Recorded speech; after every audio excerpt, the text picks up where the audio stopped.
siapa yang setiap pagi dia membaca zikir ini, a'udzubillahis samiil alim minasyaitonir rajim, 3 kali. Kemudian dia membaca 3 ayat terakhir surah Al-Hasyr. Artinya bukan bermula daripada law anzalna, lepas ayat tu. Ayat bermula ayat 22, 23, 24. Kalau dibaca, wakkalallahu bihi sab'ina alfi malakin, Allah akan mewakilkan 70,000 malaikat, yusalluna alaihi hatta yumsiya, yang akan mendoakan untuknya dengan keampunan sehinggalah waktu petang. Wa imata fi yaumihi, kalau dia mati hari itu, mata syahidan, dia mati syahid.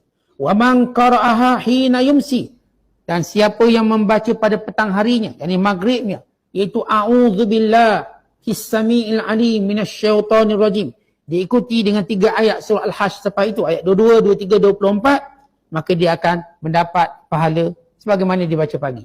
Kalau tadi dia baca pagi, baca ayat, dia baca a'udzubillahi samiil alim minasyaitonir rajim, kemudian akhir surah Al-Hasyr bermula daripada ayat yang ke-22, dia baca pagi, melainkan kalau dia mati hari itu, dia akan mati syahid dan malaikat akan berselawat padanya seramai 70,000 malaikat.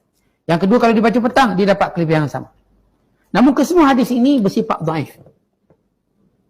Namun dalam hadis dhaif, sepakat para ulama ataupun jumhur ulama, ia diamalkan. Ia diamalkan. Cuma dia tidaklah menjadi suatu hujah yang qat'i, hujah kuat. Tapi dia diamalkan. Bahkan ramai para ulama mengamalkannya. Khususnya ayat law anzalna, bermula daripada ayat law anzalna, kerana dek kelebihannya mengubat penyakit, melawang sihir, menjadi ruqyah yang baik, ataupun kita katakan sebagai doa yang baik. Ini kelebihan surah ini.